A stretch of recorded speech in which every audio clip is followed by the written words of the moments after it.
Mr. Fib.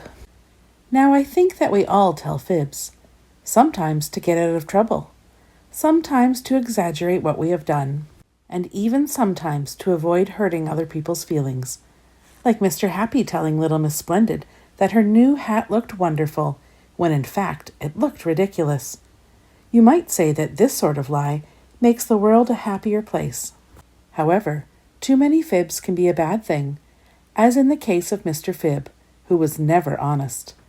There were only fibs and more fibs. He fibbed about how many eggs he could eat at breakfast to Mr. Strong. He fibbed about how big his house was to little Miss Splendid. Then he blamed little Miss Tiny when he spilt juice on little Miss Splendid's pristine white rug. And he fibbed after he had been out fishing and caught nothing. "You should have seen that one that got away. It was this big," he exclaimed, stretching his arms out wide. It was a big fib. A big fib that grew bigger and bigger as the day went by. And not just the fib, the fish grew as well. By lunchtime he was telling everyone the fish had been 1 meter long. By tea time it was 2 meters long. And by supper it was as long as Mr. Tall's leg. What you might call a tall story. You see, Mr. Fib lied to impress people. He boasted that he was cleverer than Mr. Clever. He bragged that he was luckier than little Miss Lucky. He even claimed to have more magic in his little finger than little Miss Magic had in her whole body. Just one big fib after another. Now, one day, Mr. Fib was walking along the beach when he saw Mr. Bump coming towards him.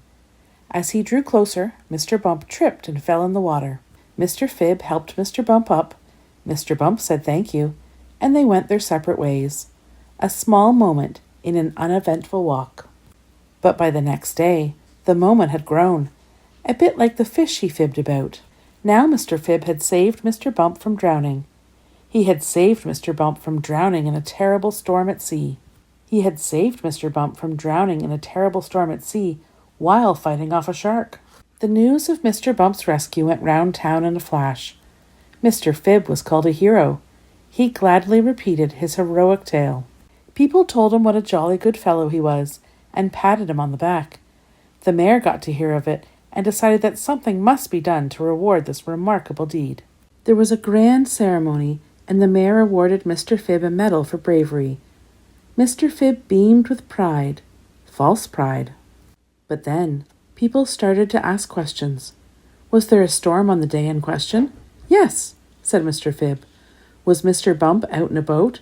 Of course, exclaimed Mr. Fib.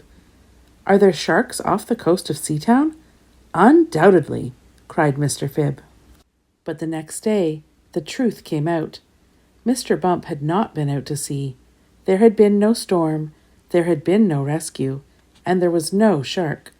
Mr. Fib's lie had been found out. The mayor was angry and took back the medal. The people of the town were furious. Mr. Fib was shunned and ignored. However, Mr. Fib did not learn his lesson, and his fibs became even more outrageous. He changed his story and said it was really little Miss Tiny who he had rescued, which was clearly nonsense. He swore that he had been swallowed by a whale. More nonsense. But he could not help himself, and the more he fibbed, the more angry everyone became. So much so that little Miss Magic started to feel sorry for Mr. Fib. She wanted to help him. But how do you stop the world's greatest fibber from telling fibs? And then she had an idea. With a wave of her magic wand and some muttered magic words, she put her plan into action. The next day, Mr. Fib strode up to little Miss Quick's driveway. She was proudly washing her new sports car. That looks fast, remarked Mr. Fib, but I bet it's not as fast as my rocket-powered supergalactic. But before Mr. Fib could boast about his non-existent flying space car, something extraordinary happened. His tongue began to grow. And it grew, and it grew, until it was so long that Mr. Fib could not speak. And because he could not speak, he could not make up fibs. He rolled up his tongue and went back home. By the next morning he was back to normal. A bit later, he passed by Mr. Strong, who was carrying his fridge to the repair shop to be fixed. "You are strong," said Mr. Fib, "but you should have seen what I lifted last week. Flub, flub, flubby, flub. I'm sure you can guess what happened. That's right.